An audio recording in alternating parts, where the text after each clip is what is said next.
السلام علیکم ورحمۃ اللہ وبرکاتہ۔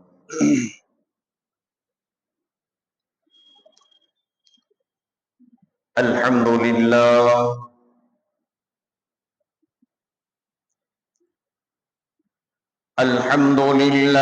نحمده ونستعینه ونستغفره ونؤمن به ونتوکل علیہ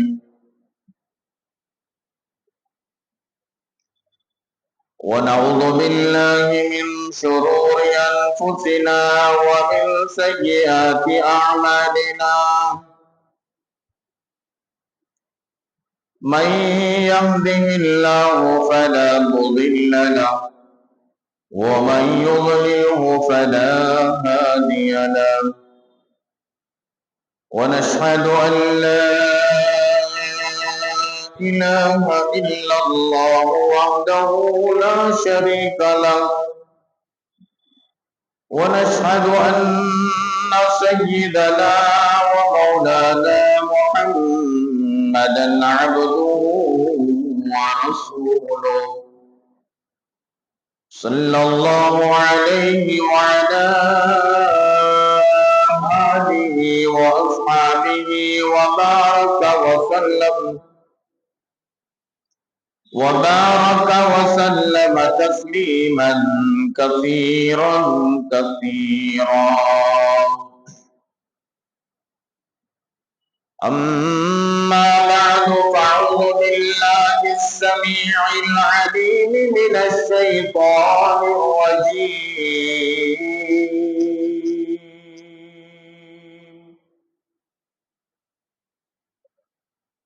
بسم الله الرحمن الرحيم.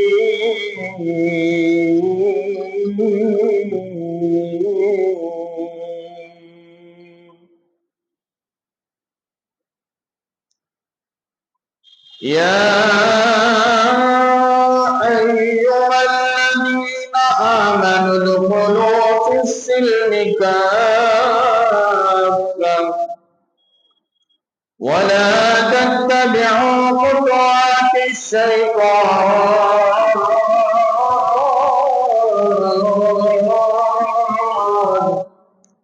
إنه لكم عدو مبين.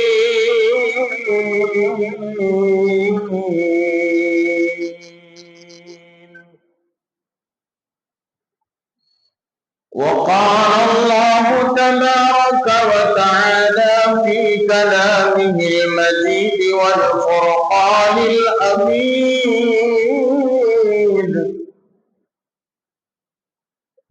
وما أرسلناك إلا رحمة للعالمين.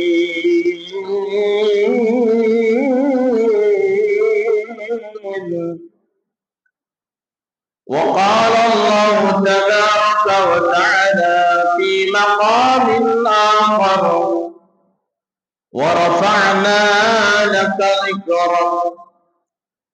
وقال النبي صلى الله عليه وسلم: بعثت لأتمم مكارم الأخلاق، أو كما قال النبي عليه الصلاة والتسليم.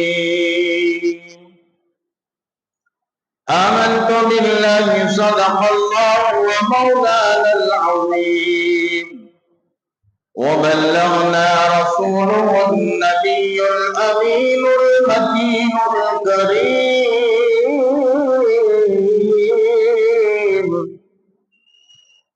ونحن على ذلك من الشاهدين والشاكرين، والحمد لله رب العالمين.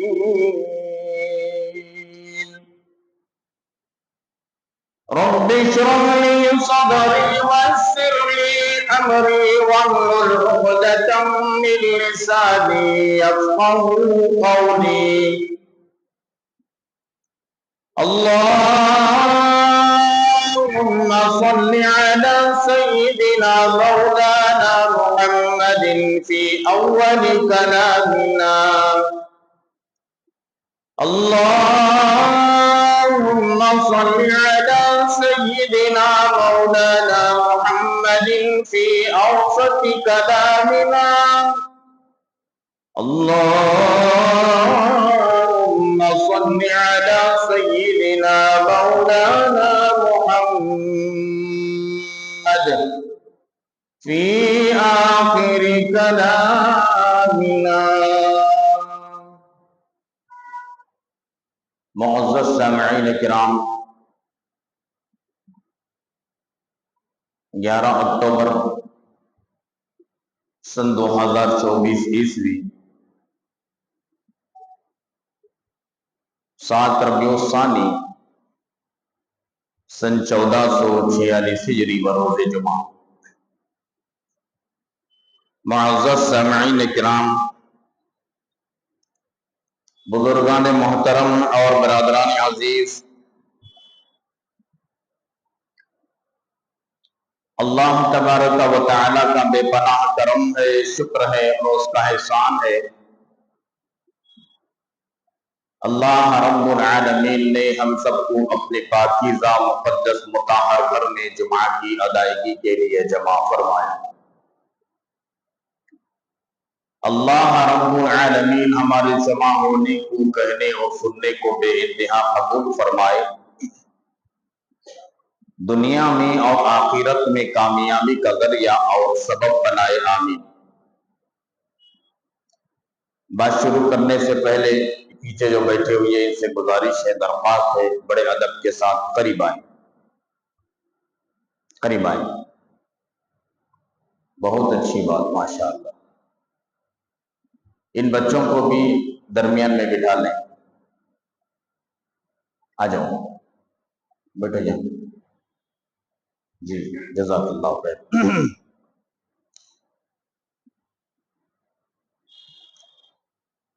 حاضرین،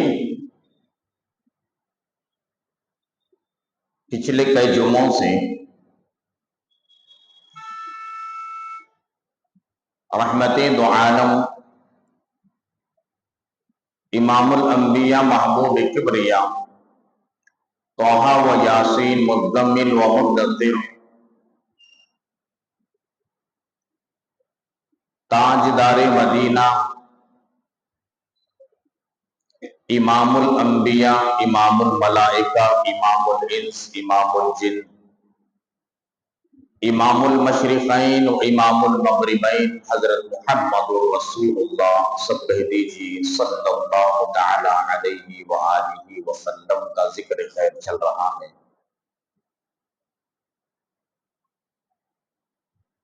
اسی سلسلے کی ایک کڑی ہے اس جمعہ بھی.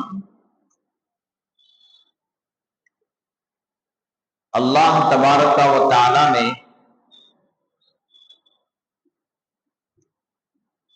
اپنے محبوب دو عالم صلی اللہ علیہ وآلہ وسلم کو دنیا میں مبعوث فرمایا رحمت بنا کر.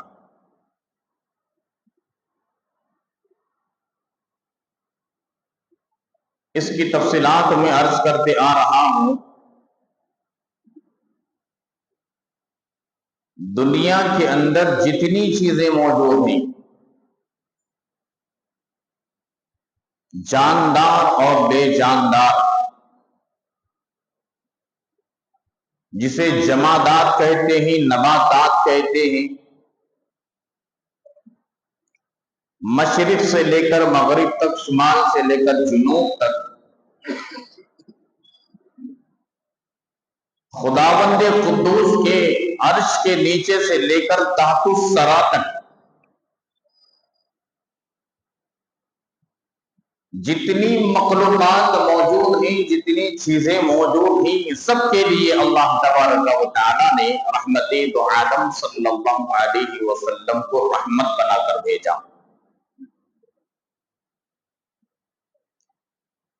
کوئی یہ کہے کہ مجھے نبی پاک علیہ السلام کی رحمت سے حصہ نہیں ملا ہے تو یہ ملعون ہے، یہ مردود ہے.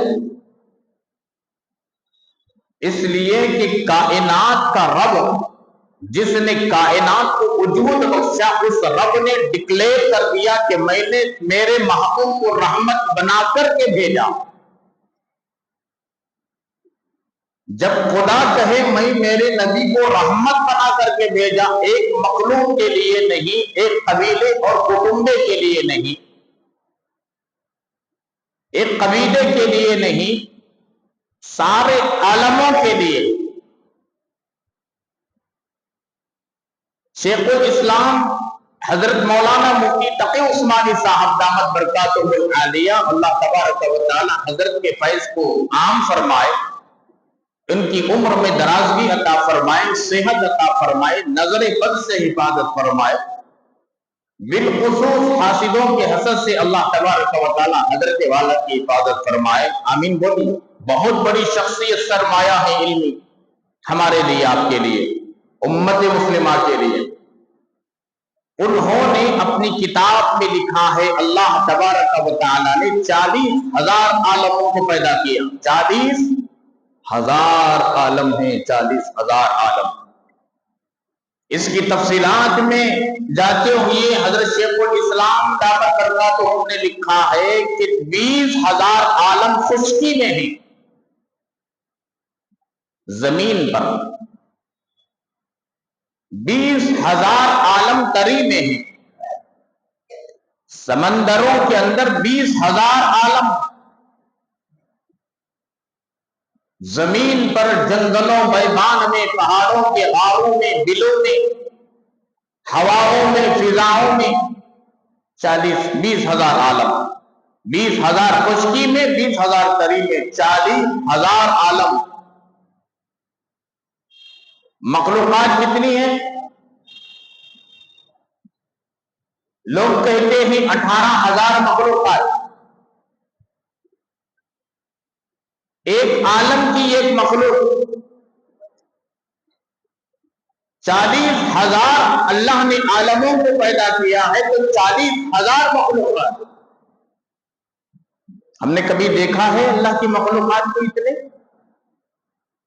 زیادہ سے زیادہ ہم 15 سے 20 مخلوقات کو جانتے ہیں، یا اور زیادہ ایڑی چوٹی کا زور لگا لیں تو 50 مخلوقات کو ہم جانتے ہیں کہ یہ مخلوق خدا کی ہے، یہ مخلوق خدا کی ہے، یہ مخلوق خدا کی ہے۔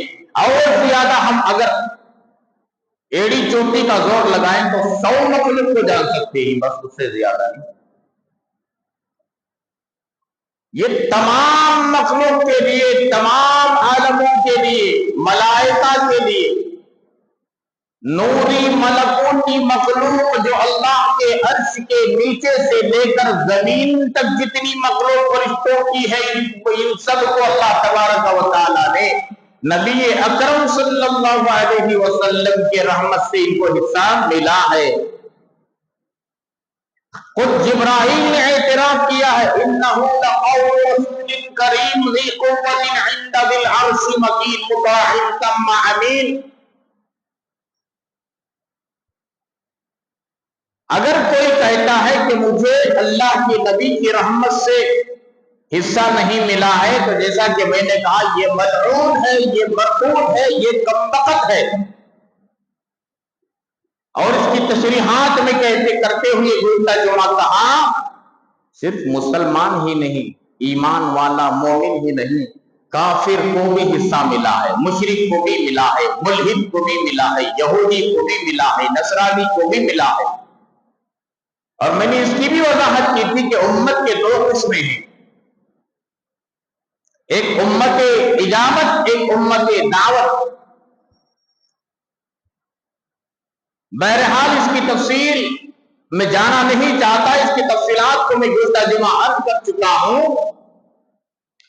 اگر کوئی کہے غیر مسلم ہی کیوں نہ ہو،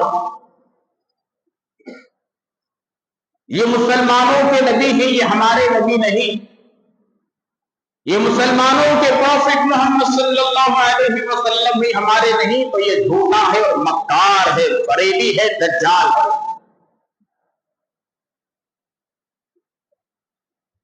قیامت تک جتنی مخلوقات پیدا ہوگی،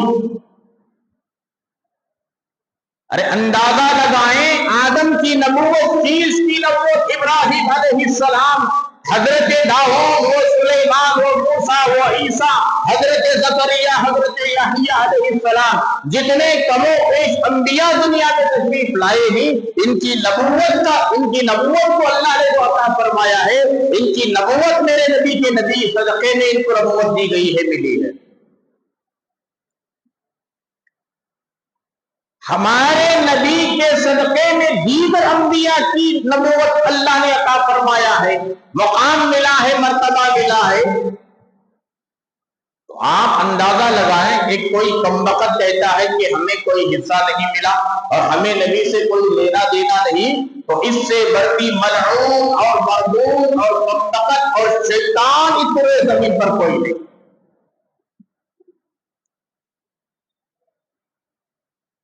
سمجھ میں آئے تب بھی ماننا پڑے گا، سمجھ میں نہ آئے تب بھی ماننا پڑے گا۔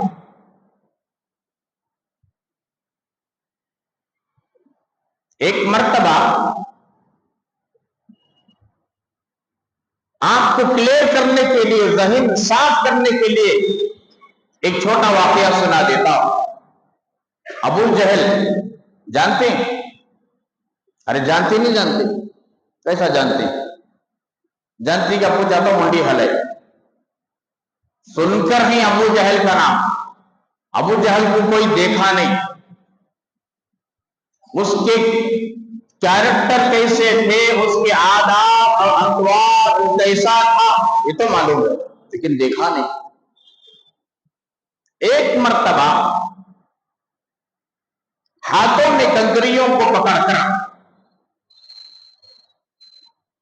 مٹھی بند کر کر، جب اللہ کے نبی صلی اللہ علیہ وسلم نے نبوت کا اعلان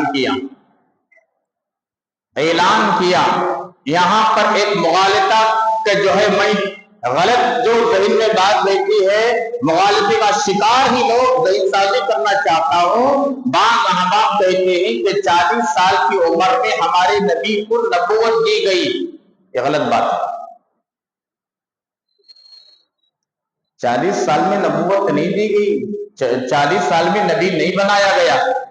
40 سال کی عمر میں اللہ کے نبی نے اظہار نبوت کیا ہے، نبوت کا اعلان کیا ہے۔ ابھی آدم پیدا ہی نہیں ہوئے تھے، اس وقت بھی میرے نبی تھے، رسول تھے۔ اس ذہنوں سے نکالیں کہ 40 سال کی عمر میں اللہ نے نبی بنایا۔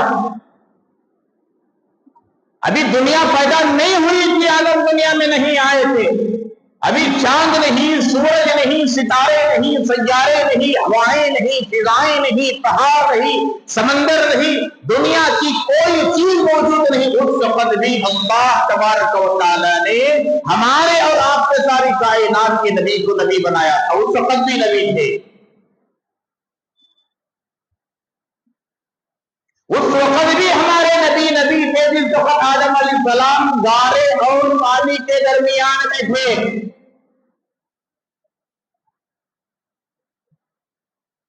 بہرحال بات لمبی ہو جائے گی، وقت کی قلت ہے، وقت کا تقاضا ہے، وقت کے دامن میں اتنی گنجائش نہیں کہ تفصیلات کو عرض کیا جائے۔ ابو جہل آیا، سب جانتے ہیں وہ کیسا ہے، ابو جہل، اللہ کے نبی نے اسے لقب دیا۔ کیا مطلب اس کا؟ جاہلوں کا باپ، جاہلوں کا باپ ابو جہل۔ مٹھی میں بند کر آیا، اللہ کے نبی علیہ السلام سے پوچھا، اگر آپ نبی ہیں جیسا کہ عام دعویٰ کر رہے ہیں آپ کے قول کے مطابق، تو بتائیں کہ میری مٹھی میں کیا ہے؟ رحمت دو عالم صلی اللہ علیہ وسلم مسکرائے، کہا، ارے دیوانے انسان، میں اپنی زبان میں کہہ رہا ہوں، ہو سکتا ہے کہ نبی علیہ السلام ادب سے بات کیے ہوں گے، چاچا تھا نا، ادب سے بات کیے ہوں گے، میں اپنی زبان میں، میں اپنے انداز میں بتا رہا ہوں۔ ارے نادان انسان، مجھے کیا پوچھتے ہو کہ تیری مٹھی میں کیا ہے؟ تیری مٹھی میں کیا ہے مجھ سے پوچھ کے میں توڑ دوں۔ مجھے کیا پوچھتا ہے کہ تیری مٹھی میں کیا ہے؟ تیری مٹھی میں جس چیز کو تو نے چھپا کر لایا ہے، تو اسے پوچھ کے میں کون ہوں۔ اتنا کہنا تھا، علماء نے لکھا ہے کہ نبی کے اندر سے لا الہ الا اللہ کی آواز آنے لگی. ڈر کے مارے مٹھی کھول دیا, کنکریاں زمین پر پڑ گئی, زمین پر کنکریاں اچھل اچھل کر کے لا الہ الا اللہ محمد رسول اللہ پڑھ رہی تھی. بولو سبحان اللہ, بولو. جملے اچھے لگے نبی کی شان میں, نبی کے مقام میں, یا کوئی ایسا پیارا جملہ ہے تو سبحان اللہ بولو, کہ منہ مسلم کو نہیں بیٹھنا. یہ مقام تو معلوم یہ ہوا کہ میرے نبی کی رحمت سے کنکریوں کو بھی حصہ ملا. دنیا کی ہر چیز کو ہمارے نبی کی رحمت سے حصہ ملا.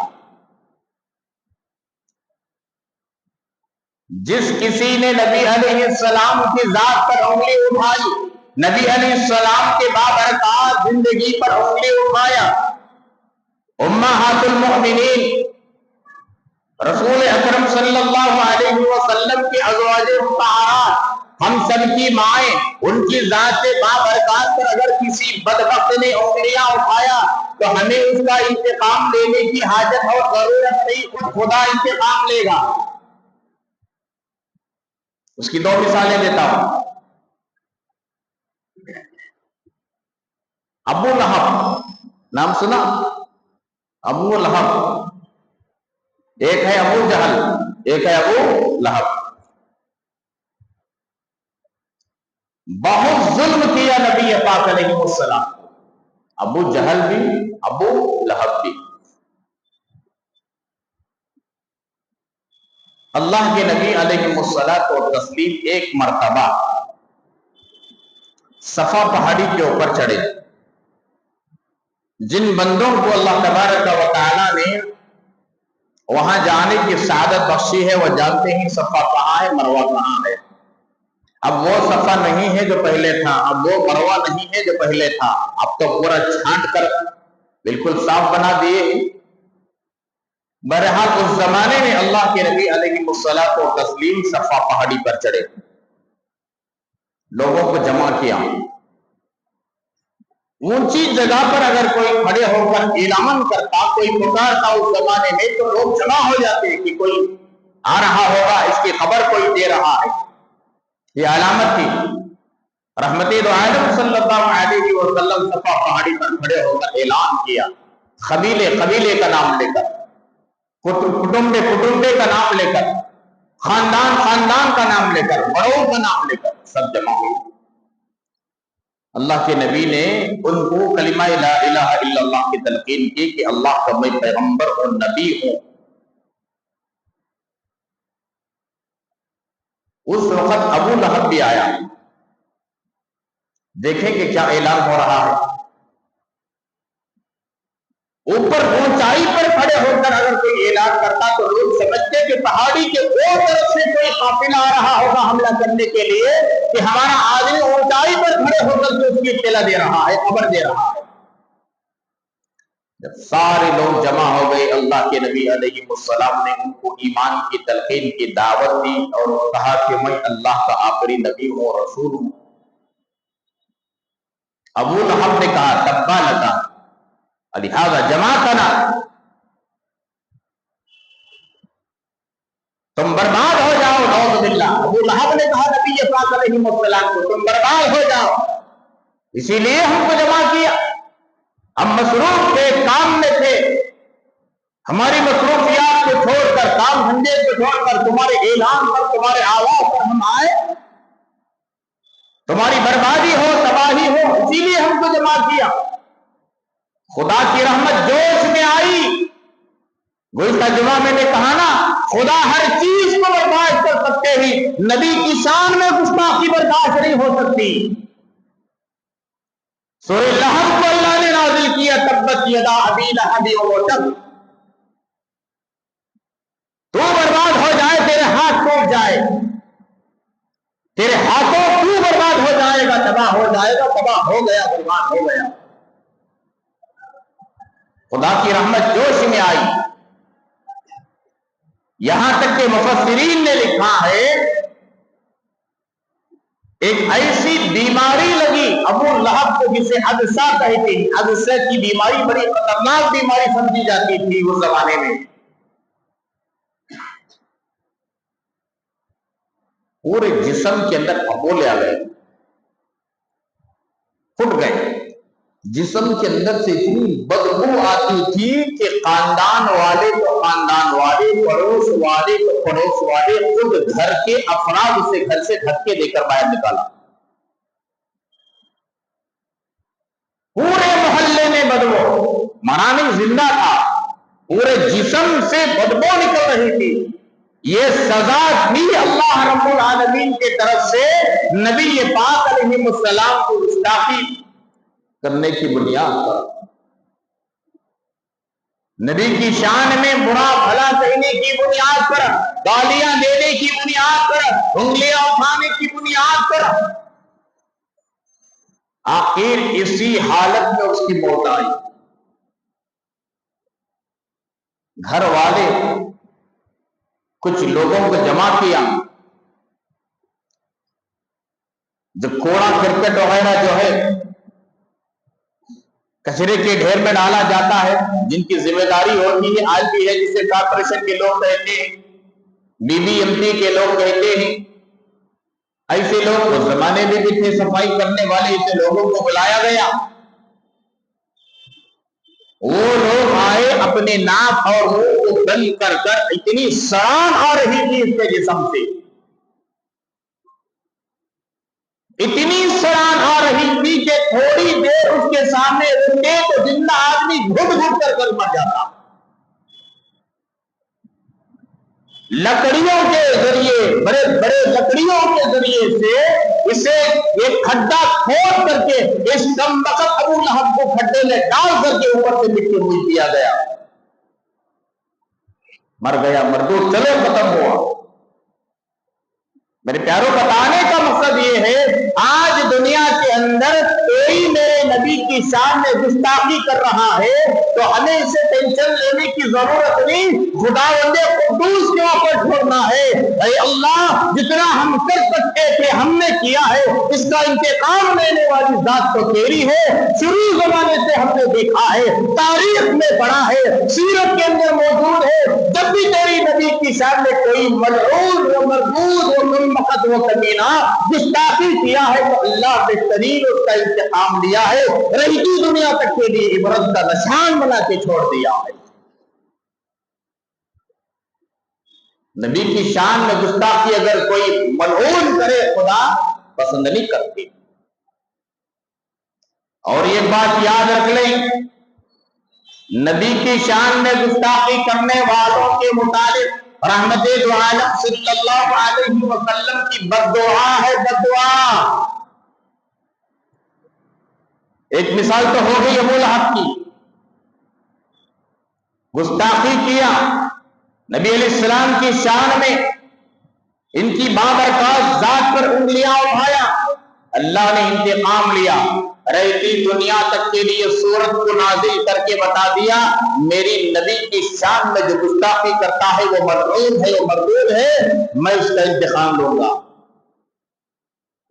ایک مثال تو سمجھ میں آ گئی, اب دوسری مثال سنتے چلیں.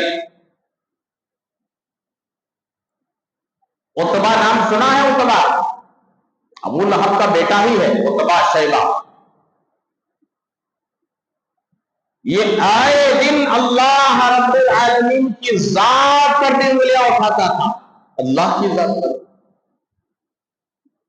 اور نبی علیہ السلام کی ذات بابرکات پر بھی انگلیاں اٹھاتا تھا.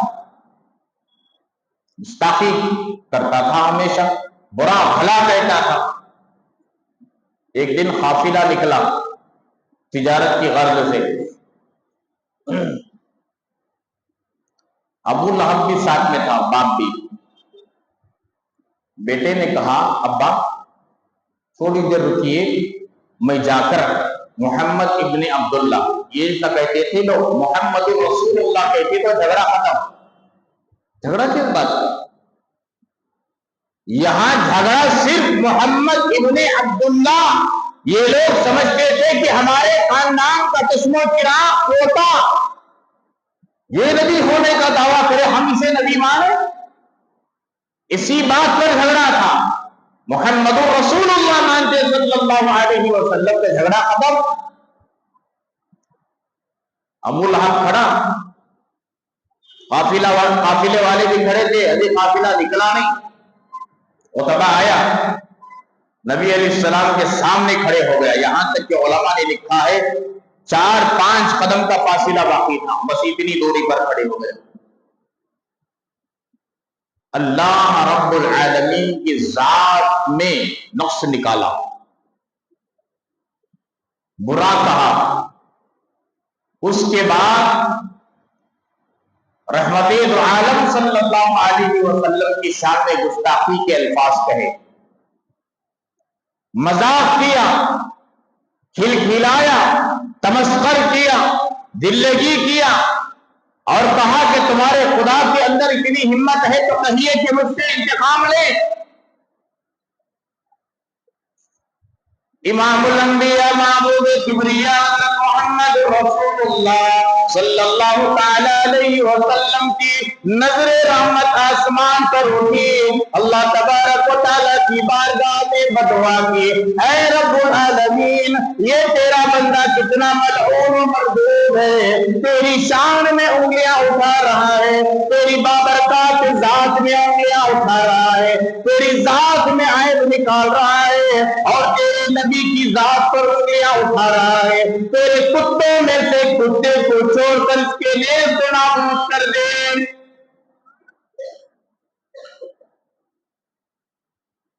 بدعا کے الفاظ کہے. لوگ کہتے ہیں کہ اللہ کے نبی بدعا نہیں کی. صحیح احادیث کے اندر موجود ہے کہ اللہ کے نبی صلی اللہ علیہ وسلم بعض مرتبہ نام لے لے کر کے بدعا کیا.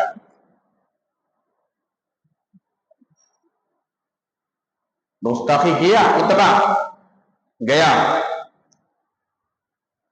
نبی علیہ السلام یہاں بدعا کی. یہ الفاظ بھی اس کے کانوں میں پڑے. جا کر کے کہا باپ سے، ابا میں آج بہت مذاق کر کے آیا. شاباش بیٹا، تو نے بہت اچھا کیا. باپ نے کہا، ابو لہب نے، شاباش تو نے بہت اچھا کام کر کے آیا. اچھا تو نے جب محمد ابن عبداللہ کو مذاق کیا، ان کے خدا کا مذاق اڑایا، خود ان کا خدا جو مذاق اڑایا، تو اس کے جواب میں انہوں نے کیا کہا؟ اب سنیے. تھا تو مخالف، تھا تو دشمن. بیٹے نے کہا ابا جب میں ٹھٹے مذاق اڑایا، دلگی کیا، ان کے خدا کا مذاق اڑایا، خود محمد ابن عبداللہ کا مذاق اڑایا، تو تھوڑی دیر کے بعد انہوں نے نظریں اٹھا کر آسمان کی طرف دعا کی، اے اللہ تیرے کتوں میں سے کتے کو اسے چھوڑ کر اسے تباہ برباد کر دے. ابو لہب ڈر گیا، پسینے چھوڑ گئے.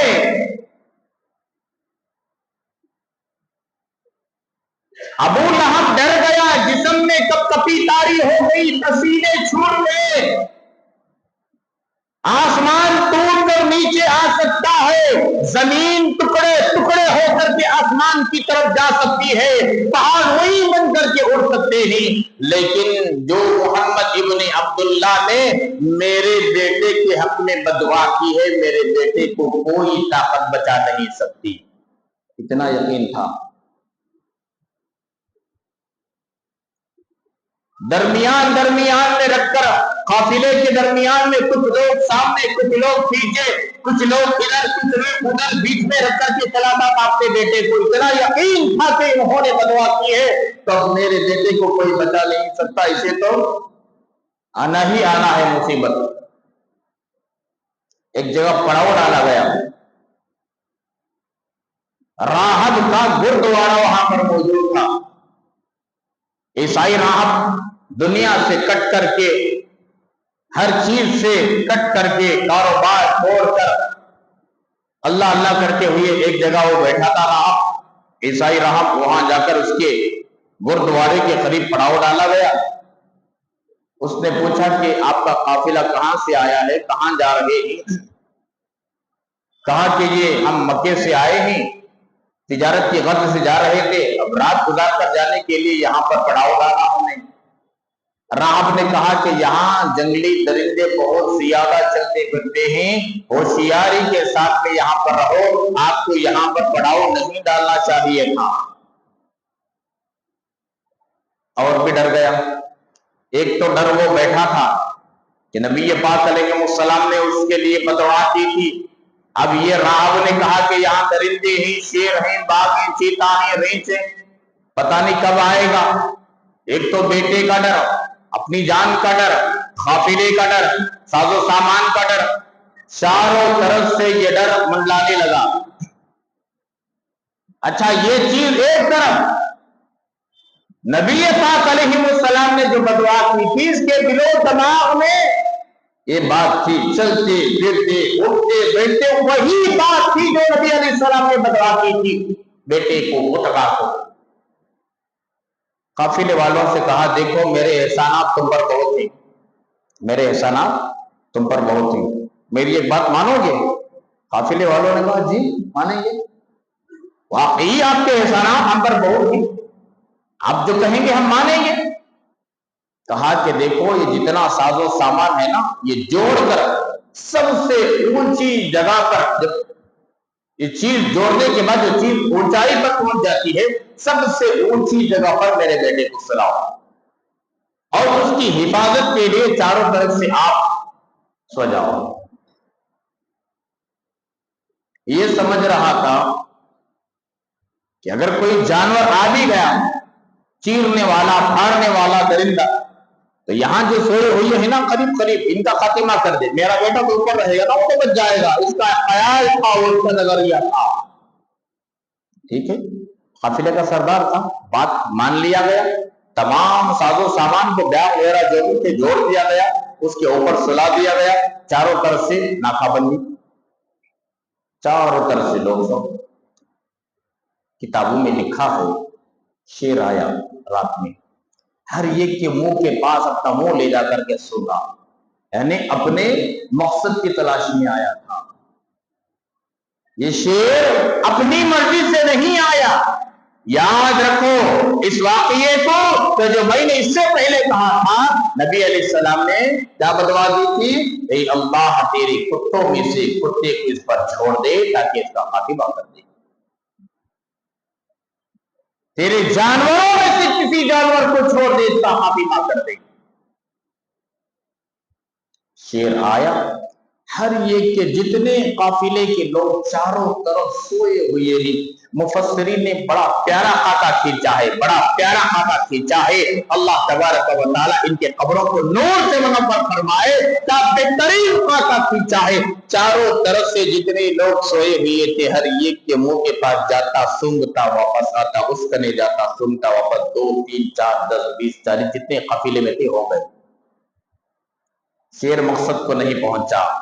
مفسرین نے لکھا ہے 4 قدم پیچھے ہوا، یا سوئے ہوئے نا لوگ، یہ اونچائی پر یہ سویا ہوا ہے عتبہ، نیچے لوگ سوئے ہوئے ہیں، تمام کے منہ کو دیکھا سونگا، مقصد کو نہیں پہنچا۔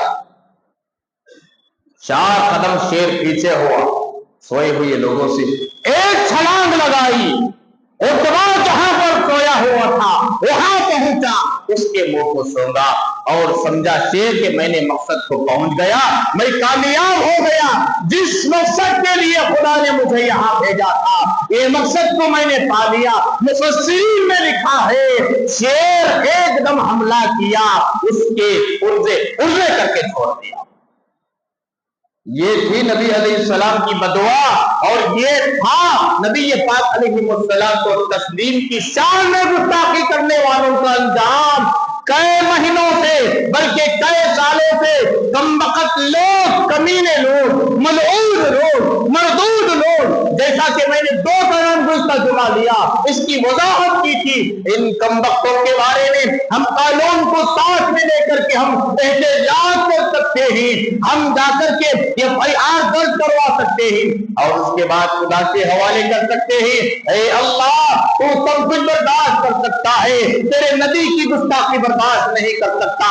یہ کمبختوں نے تیرے نبی کی شان میں گستاخی کی ہے، اگر ان کے حق میں ہدایت ہے تو ہدایت دے دے، نہیں تو تیرے کتوں میں سے کسی کتے کو چھوڑ کر، تیرے جانوروں میں سے کسی جانور کو چھوڑ کر، تیرے درندوں میں سے کسی درندے کو چھوڑ کر، جیسا کہ عتبہ کا تو نے خاتمہ کیا ہے، یہ اس کو نابود کیا ہے، رہتی دنیا تک تاریخ کو رقم کیا ہے۔ اے پاک پروردگار عالم، یہ کمینہ جو نبی پاک علیہ السلام کی شان میں گستاخی کے الفاظ کہے ہیں، امی جان عائشہ کی شان میں گستاخی کے الفاظ، امہات المؤمنین کی شان میں گستاخی کے الفاظ، صحابہ کی شان میں گستاخی کے الفاظ، ان کو نیست و نابود فرما، ہم خدا کے حوالے کر دیں گے۔ میرے پیاروں، ہم قانون کو ہاتھ میں لینا نہیں ہے، ہم قانون کو ساتھ میں لینا ہے، خدا کے حوالے کر دینا ہے، دیکھنا ہے انشاءاللہ الرحمن ان قریب اگر خدا نے ان کے حق میں ہدایت رکھا ہے تو ایمان کی دولت سے مسرف کا اسلام ہو جائیں گے، ایمان کے دائرے میں آئیں گے،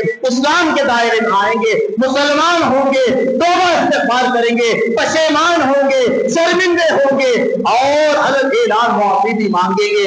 اگر ان کے حق میں ہدایت نہیں ہے تو خدا بند قدوس کے یہاں دیر ہے، اندھیر نہیں ہے، خدا کی لاٹھی میں آواز نہیں ہے، ایسی لاٹھی پڑے گی، ایسے ڈنڈے پڑیں گے، ایسے جوتے پڑیں گے، انشاءاللہ ساری دنیا دیکھے گی۔ میں بات کر رہا ہوں یتیم نرسنگ آنند کمبخت جس نے نبی پاک علیہ السلام کو تسلیم کی شان میں 29 تاریخ کو گستاخی کے الفاظ کہے۔ میں نے کہا نا میرے پاس ویڈیو موجود ہے، اگر میں آپ کو بتا دوں، آپ کو سنا دو، آپ کا ایمان خاموش بیٹھنے نہیں دے گا، آپ کا یقین خاموش بیٹھنے نہیں دے گا، آپ کا عشق خاموش بیٹھنے نہیں دے گا، آپ کی محبت جو نبی سے ہے خاموش بیٹھنے نہیں دے گا۔ اتنے خطرناک گستاخی کے الفاظ کہا ہے، ہم اللہ کی ذات پر چھوڑ دیتے ہیں، اللہ بہترین انتقام لینے والے ہی اور انتقام دیے ہیں۔ بس ہم دعا کرنا ہے، یہ ملعون پاپولر ہونے کے لیے یہ سب کام کرتے رہتے ہیں، اور ہم نے دیکھا ہے جو ہماری نبی کے شان میں گستاخی کے الفاظ کہتا ہے، برا بھلا کہتا ہے، اس کا انجام دو ہی، یا تو ایمان کے زمرے میں داخل ہوتا ہے یا نہیں تو واصل جہنم ہوتا ہے۔ بس دو ہی چیزوں کو ہم نے دیکھا، یا تو اس کے حق میں یہ ملعون مینڈک کی طرح جو ٹرٹرا رہا ہے اپنی مندر میں بیٹھ کر، اپنے چاروں طرف کے بند کمرے میں بیٹھ کر، اپنے چمچوں کو لے کر اس حرام خور کا انجام انشاءاللہ الرحمن پورا ملک نہیں بلکہ پوری دنیا دیکھے گی کہ اس کا انجام کیا ہوگا، جو نبی کی شان میں گستاخی کر۔ دیکھیے اتنا بڑا گستاخ کمینہ، اسے کوئی ایکشن لینے والا نہیں، احتجاج کرنے والوں کو پولیس بھی اتنی کم وقت ہے، پولیس بھی اتنی کم وقت ہے، احتجاج کرنے والوں کو، ارے نبی کی شان میں گستاخی اگر کوئی کرتا ہے کوئی برداشت نہیں کر سکتا، پیوٹ بھی برداشت نہیں، گنجر بھی برداشت نہیں کر سکتا۔ نبی کی محبت میں روڈوں پر نکل کر کے احتجاج کرنے والوں کو پکڑ کر کے اسٹیشنوں میں بٹھایا گیا، جیلوں میں ڈالا گیا۔ قریب کی بات کر رہا ہوں میں، 8-9 دن پہلے کی بات۔ جو کھلم کھلا اعلان نبی کی شان میں گستاخی کر رہا ہے اسے FIR درج کرنے کے لیے تیار، ایکشن اٹھانے کے لیے تیار نہیں، اور جھوٹی تصویر کو ڈال کر کے وائرل کیا جا رہا ہے کہ اسے پکڑ لیا گیا ہے، یہ قانون کے شکنجے میں ہے، قانون کے پکڑ میں ہے، یہ فلان جگہ پر ہے، یہ فلان جگہ پر ہے۔ تحقیق کرنے کے بعد میں معلوم ہوا کہ یہ فیک ہے، فیک نیوز پھیلا کر مسلمانوں کے جوش کو ٹھنڈا کرنے کی کوشش کر رہے ہیں۔ میرے پیاروں، ہم اپنے اعمال سے بتائیں کہ ہمارے نبی کیا ہیں۔ اگر یہ کم وقت جان لے ٹھنڈے دماغ سے بیٹھ کر، مجھے افسوس ہوتا ہے کوئی ملعون مردود آگے بڑھنے کے لیے ہمارے ہی نبی کے نام سے استعمال کیوں کرتا ہے۔ ہمارے ہی نبی کے ازواج مطہرات ہم سب کی ماؤں کا استعمال، ناموں کا استعمال کیوں کرتا؟ صحابہ کی ذات پر انگلیاں کیوں اٹھائے جاتے؟ تو اس سے معلوم ہوا کہ ان کے اندر کچھ اچھائیاں ہیں، ان کے اندر یہ تو ہیرے ہی نا، ہم جانتے ہیں یہ کیا جانے۔ اس لیے آدمی جب پاپولر ہونا چاہتا ہے، آگے بڑھنا چاہتا ہے، ہیرو بننا چاہتا ہے، نام کمانا چاہتا ہے، اپنے لوگوں کو بڑھانا چاہتا ہے، تو یہ ساری حرکتیں ہوتی رہتی ہے۔ ہم خدا سے دعا کریں، پاک پروردگار عالم ایسے کمبخت بہت آئے ہی بہت جھڑ گئے، ہمیں اس سے ڈرنے کی بات نہیں، ایسے بہت آئے بہت جھڑ گئے اور جھڑتے رہیں گے، ہمیں کوئی پرواہ نہیں۔ اور آپ سے گزارش، جتنا یہ ملعون گستاخی کر رہے ہیں اس سے زیادہ ہم کر رہے ہیں، کیوں؟ ارے بھائی، اپنے اپنے شہر میں جا کر اسٹیشنوں میں، میں جیسا کہ گزشتہ جمعہ کہا، ایف آئی آر درج کراؤ نا، ایف آئی آر۔ جو کمبخت ملعون ہمارے نبی کی شان میں گستاخی کر رہا ہے، ایف آئی آر درج کراؤ، اور اونچائی پر جا سکتے ہیں، سیم تک جا سکتے ہیں، میمورنڈم پیش کرو کہ دیکھو آئے دن ہمارے نبی کی شان میں یہ گستاخی کر رہی۔ ہاں، برادران وطن میں بھی اخلاق والے ہیں، بہت سارے ہندو بھائی ایسے ہی ہمارے نبی کی شان میں کتابیں لکھی ہیں۔ مہاتما گاندھی نے کیا لکھا تھا؟ مہاتما گاندھی، جانتے ہیں مہاتما گاندھی؟ ارے جانتے نہیں جانتے کیا؟ بازو گلی میں ہے کیا وہ؟ کون؟ جن کو مہاتما کا لقب دیا، کون دیا تھا؟ ہمارے اکابرین نے مہاتما کا لقب دیا تھا۔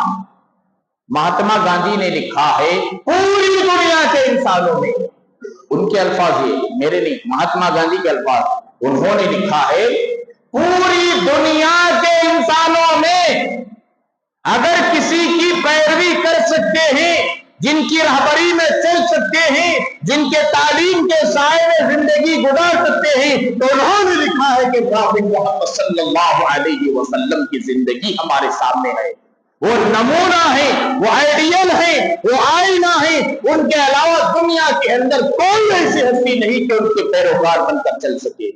مہاتما گاندھی نے لکھا، بڑے بڑے پنڈتوں نے نبی پاک علیہ السلام کی شان میں لکھا ہے، کتاب لکھے ہیں، قصیدے لکھے ہیں، ان کے الفاظ میں انہوں نے لکھے ہیں۔ لیکن ایسے یہ جو موری کے گندی نالی کے کیڑے، ایسے کیڑے بہت آئیں گے، اور جب خدا کی طرف سے سیلاب آتا ہے، ایسے گندی نالی کے کیڑے بہت بہ کر چلے جاتے ہیں۔ ایسے بہت آئے بہت جھڑ گئے، آئیں گے جھڑتے رہیں گے۔ ہمیں کیا کام کرنا ہے؟ قانون کو ساتھ لے کر اسٹیشن میں ایف آئی آر درج کرنا ہے، اور بڑے آفیسر سی ایم تک جانا ہے، میمورنڈم پیش کرنا ہے، دعائیں کرنا ہے۔ ایسی چیزوں کو، ویڈیوز کو وائرل نہیں کرنا۔ کیا نہیں کرنا؟ کیا نہیں کرنا؟ وائرل نہیں کرنا، کسی کو فارورڈ نہیں کرنا۔ ہمارا مسلمان اتنا جوش، میرے بھائی جوش اپنی جگہ رکھو۔ دیکھو دو چیزیں، جوش بھی ہونا، ہوش بھی ہونا۔ بعض مرتبہ جوش کام کرے گا، بعض مرتبہ جوش کے ساتھ ہوش بھی ہونا۔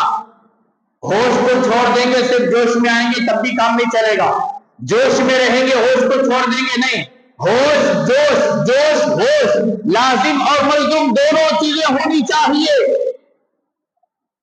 ہمارا مسلمان نوجوان، حالانکہ میں مانتا ہوں آپ کی محبت کا میں قائل ہوں، اعتراف کرتا ہوں، آپ کی محبت کو میں مانتا ہوں، الحمدللہ ہے محبت نبی کی، ہونا چاہیے، ایمان کا حصہ ہے۔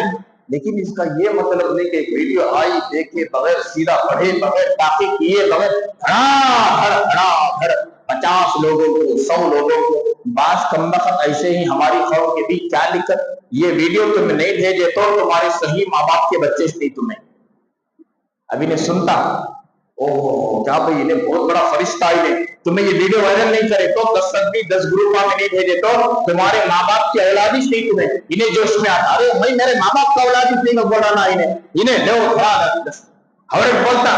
تو اگر یہ ویڈیو سننے والے دیکھنے والے وائرل نہیں کرے تو تمہیں نبی کی امت اس نہیں، تمہیں ابھی نے جوش میں آ جاتا، ارے بھائی نبی کا امت، بھائی نبی کا عاشق، یہ انہیں بھیج دیا۔ یہ وائرل ہوتے ہوتے ہوتے یہ توہین سب سے زیادہ کون کر رہی؟ ہم کر رہے ہیں سو. صحابہ کے زمانے میں بھی ایسے بدبخت کمینے تھے، لیکن صحابہ نے کبھی وائرل نہیں کیا، اکا دکا ذکر کیا ہے، تاکہ جن کو اللہ نے عبرت کا نشان بنایا ہے ان کو باقی رکھا ہے، تاکہ عبرت کا نشان دوسرے سن کر دیکھ کر پڑھ کر خاموش رہیں کہ نبی کی شان میں گستاخی کرنے سے یہ نقصان ہوتا ہے. اکا دکا باقی کے سووں کے جو تعداد تھے نبی کی شان میں گستاخی کرنے کے، وہ سب نہیں قرآن حدیث میں ذکر نہیں. صحابہ چھوڑ دیتے تھے، پھیلاتے نہیں تھے. وہ ہم سے زیادہ بڑے عاشق تھے. وہ ہم بہت ہوشیار بننا چاہتے ہیں. ہوش میں اور جوش میں دونوں چیزوں کو رکھ کر علماء سے پوچھ کر یہ کیا کرنا، اسے فوراً آگے کرنا نہیں کرنا. کون سی بول کر ایسا بھیجا تو میرے ماں باپ کا بچہ نہیں، نبی کا چمتی نہیں، تو کافر ہو جاتا تو نہیں بھیجا. تو یہ بھیج سکتی نہیں بھیج سکتا، بھیجنے والے کا ایڈریس نمبر رکھا اسے ٹھوک سکتی، ایسا تو بولیا. بہرحال کام کرنے سے پہلے علماء سے تحقیق کریں، کام کر سکتے ہیں یا نہیں کر سکتے ہیں. کوئی بھی ویڈیو آئے، میری آپ سے اپیل ہے، کوئی بھی ویڈیو آئے گستاخی کی، قرآن کی تعلق سے ہو یا نبی کے تعلق سے ہو یا اسلام کے تعلق سے ہو یا امہات المؤمنین کے تعلق سے ہو یا صحابہ کے تعلق سے ہو، اسے وائرل کرنے سے پہلے، فارورڈ کرنے سے پہلے علماء سے پوچھیں، علماء سے مشورہ کرو، بڑوں سے مشورہ کرو. یہ مشورہ کیا دیتے ہیں، یہ کیا بولتے ہیں، اس کے بعد میں کام کرنے کی کوشش کرو، فائدہ ہوگا. رتیس و رتی بات، اچھا بڑی بات اس لے جاؤ نا، بڑی بات جہاں جس علاقے میں 10-20 لوگوں کے سامنے ایسا کونے کے مینڈر پکار کر جو کہتے ہیں بھوگتے ہیں، بس وہیں بات ختم ہو جاتی. پوری دنیا میں پھیلانے والے ان سے زیادہ ہمیں لوگ، اسے پاپولر بنا، ہیرو بنا رہے تھے، اسے ہیرو سے ہمیں بنا رہے سو. اس لیے میرے پیاروں ہمیں دعا کریں، ایسے بدبختوں کو اللہ انتقام ضرور لے گا، انشاءاللہ ضرور لے گا. اور اپنے زندگی میں وہ طریقہ اختیار کرو جو نبی پاک علیہ السلام نے ہمیں تعلیم دی. سمجھ میں نہیں بات؟ اللہ پاک مجھے اور آپ کو نبی پاک علیہ السلام کی سچی پکی محبت نصیب فرمائے. اعمال کے ذریعے سے ہم ثابت کر سکیں کہ میں نبی کا امتی ہوں، اللہ کا سچا بندہ ہوں اور نبی کا سچا امتی ہوں، قرآن کا عاشق ہوں، نبی کا عاشق، صحابہ کا عاشق ہوں، اسلام کے بتائے ہوئے طریقے پر چلنے والا ہوں. ہم اعمال کے ذریعے سے بتانا ہے. اللہ رب العالمین ہمارے اعمال کو قبول فرمائے، ہمارے کمی پیشی کوتاہیوں پر اللہ درگزر فرمائے. آمین. وآخر دعوانا الحمدللہ رب العالمین.